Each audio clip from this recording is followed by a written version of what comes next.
अस्सलाम वालेकुम। आज की इस वीडियो में हम बात करेंगे पायोडीन जेल के बारे में। पायोडीन जेल एक strong topical antiseptic disinfectant gel है जो कि हर घर में फर्स्ट एड बॉक्स में या इमरजेंसी बॉक्स में रखी जाती है, जो कि किसी भी इमरजेंसी की सूरत में फिर इस ट्यूब को इस्तेमाल किया जा सकता है। पायोडीन जेल में जो एक्टिव इंग्रेडिएंट है वो पायोडीन आयोडीन है और इसका जो केमिकल नेम है वो पॉलीविनाइल पायरोलिडोन होता है। पायोडीन सोल्यूशन को फर्स्ट टाइम 1955 में इंट्रोड्यूस कराया गया और 1955 से ये मेडिसिन आज तक इस्तेमाल की जा रही है, जो कि एक स्ट्रॉन्ग एंटीसेप्टिक सॉल्यूशन है जो कि मेडिकल सर्जिकल प्रोसीजर्स में इस्तेमाल की जाती है। और अब ब्रूक्स कंपनी ने पायोडीन जेल की फॉर्म में फिर इस मेडिसिन को इंट्रोड्यूस करवाया है। अगर हम बात करें पायोडीन जेल की इंडिकेशंस, इसके यूजेस, इसके इस्तेमाल के बारे में कि पायोडीन जेल का इस्तेमाल किन कंडीशंस में किया जाता है, तो पायोडीन जेल जैसा कि एंटीसेप्टिक डिसइंफेक्टेंट जेल है, ये स्किन में से तमाम किस्म के जरासीम को ख़त्म करती है, क्योंकि जरासीम मुख्तलिफ किस्म के हो सकते हैं, वायरसेस हो सकते हैं, बैक्टीरिया हो सकते हैं, इसके अलावा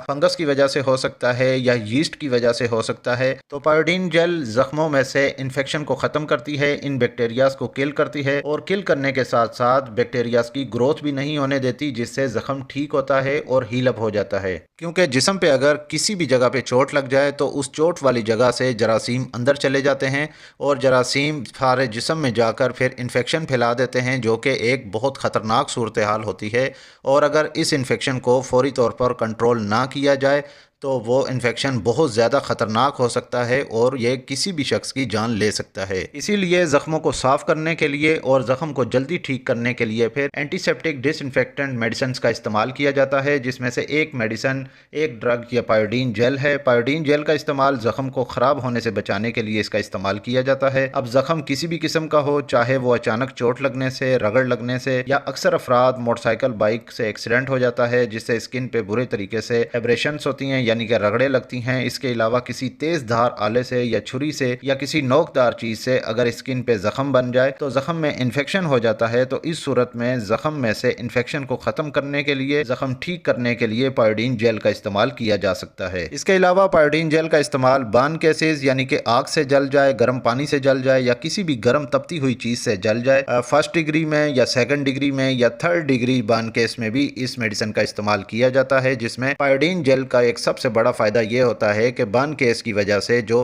स्किन में से पानी बार बार निकल रहा होता है उस पे एक लेयर बना देती है, जिससे पानी जो इलेक्ट्रोलाइट्स होते हैं वो ज़ाया नहीं होते और ज़ख्म जल्दी हील अप होना शुरू हो जाता है। इसके अलावा पायोडीन जेल का इस्तेमाल सर्जिकल प्रोसीजर्स में भी बहुत ज़्यादा इफेक्टिव है। किसी भी तरह के ऑपरेशन, सर्जरी के बाद जख्म पे अगर टांके लगाए गए हों या इस जख्म को साफ करना हो, जख्म को हील अप कराना हो, स्टिचेस अप्लाई किए गए हों, तो टांकों का और जख्म का बहुत ज़्यादा ख्याल किया जाता है, क्योंकि जख्म में अगर इन्फेक्शन हो जाए, पस पड़ जाए, पीप पड़ जाए या जख्म में स्वेलिंग यानी कि सूजन हो जाए या रेडनेस यानी कि सुर्खी आ जाए तो यह जख्म ख़राब होने की निशानी है, जिससे मरीज के तमाम जिस्म में इन्फेक्शन फैलने का खतरा होता है, जिसे सेप्टिसीमिया कहा जाता है। तो इस सूरत में भी इस सूरत हाल से बचाने के लिए हर सूरत जख्म का खास ख्याल रखा जाता है। इसके अलावा पायोडीन जेल का इस्तेमाल डायबिटिक पेशेंट्स, यानी कि ऐसे अफराद जिन अफराद को शुगर होती है, शुगर के मर्ज में मुब्तला होते हैं, तो शुगर के मर्ज में अगर एक बार जख्म बन जाए तो वो जल्दी जल्दी ठीक नहीं होता, हील अप नहीं होता। तो ऐसे अफराद में, डायबिटिक पेशेंट्स में अगर पायोडीन जेल का इस्तेमाल किया जाए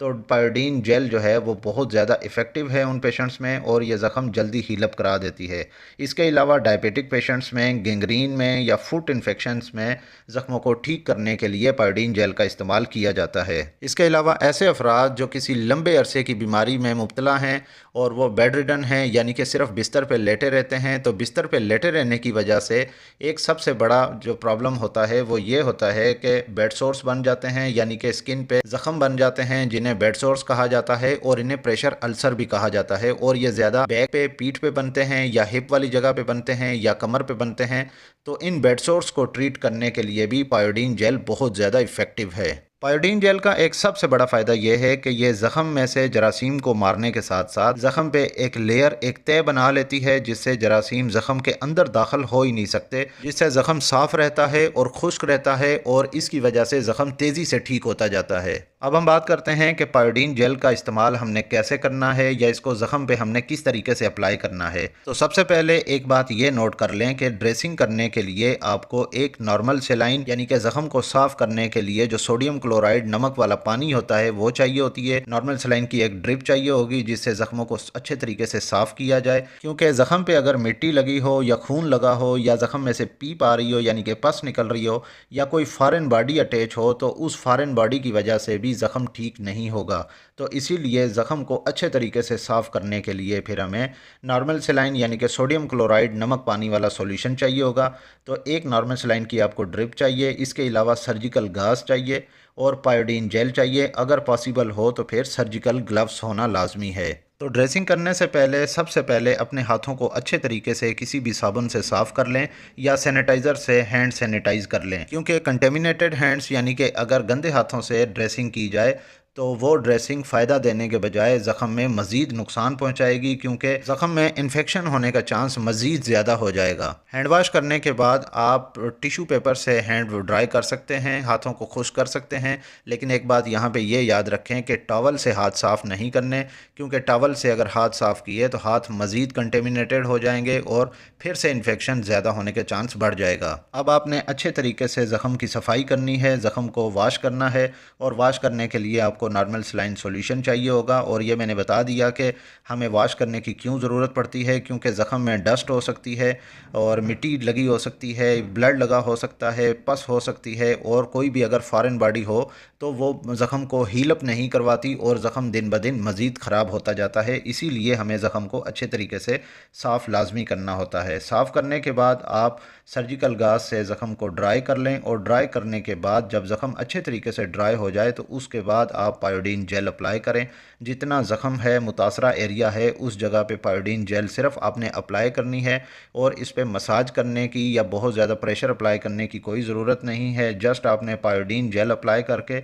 और कुछ सेकंड्स के लिए आपने वेट करना है और उसके बाद इस पर ज़ख़म पे जो है वो गाज अप्लाई कर दें। गाज अप्लाई करने के बाद ज़ख़म की जो लोकेशन है उसी हिसाब से इसकी ड्रेसिंग कर दें। और ये बात भी जहन में रखें कि ड्रेसिंग ना तो बहुत ज़्यादा टाइट होनी चाहिए कि वो ब्लड सर्कुलेशन को रोके या वहाँ पे फिर वो स्वेलिंग को इंक्रीज़ करे, और ना ही ड्रेसिंग बहुत ज़्यादा लूज़ होनी चाहिए, क्योंकि लूज़ होने से भी ड्रेसिंग दोबारा से उतर जाएगी और आपने फिर से ड्रेसिंग अप्लाई करनी होगी। तो इन बातों का खास ख्याल रखना होगा। और एक बात ये भी जहन नशीन कर लें कि ड्रेसिंग जो है वो आपने डेली चेंज करनी है, रोज़ाना की बुनियाद पर आपने ड्रेसिंग करनी है और सारे इसी तरह ही प्रोसीजर को अप्लाई करना है। और जो ज़ख़म बहुत ज़्यादा ख़राब होते हैं यानी कि सीवियर इन्फेक्टेड वूंड होते हैं तो उन ज़ख्मों के लिए फिर ये ज़रूरत पड़ सकती है कि दिन में 2 बार ड्रेसिंग करना लाजमी होती है, क्योंकि जिन ज़ख्मों में से पीप बहुत ज़्यादा निकलती है, जो ज़ख्म बहुत ज़्यादा इन्फेक्टेड होते हैं या उनमें से ब्लड निकलता है, तो उन ज़ख्मों में रोज़ाना 2 बार ड्रेसिंग लाजमी करनी चाहिए। अगर आप इन बातों को फॉलो करेंगे तो ज़ख़म कभी भी ख़राब नहीं होगा और ज़ख़म जल्द ही जल्द ठीक होता चला जाएगा। और मुझे रखिएगा अपनी दुआओं में याद। ये वीडियो आपको कैसी लगी कमेंट करके लाजमी बताइएगा। इस वीडियो को लाइक कीजिएगा और अगर आप मज़ीद ऐसी हेल्थ से रिलेटेड मेडिकल इन्फॉर्मेशन वीडियोस देखना चाहते हैं मेरे इस यूट्यूब चैनल मेडी हेल्थ एंटरप्राइजेस को सब्सक्राइब कर लें और साथ ही बेल आइकन का बटन ऑन कर लें ताकि हर नए आने वाली वीडियो का नोटिफिकेशन आपको मिल सके। तो मिलते हैं नेक्स्ट वीडियो में, तब तक के लिए अल्लाह हाफिज़।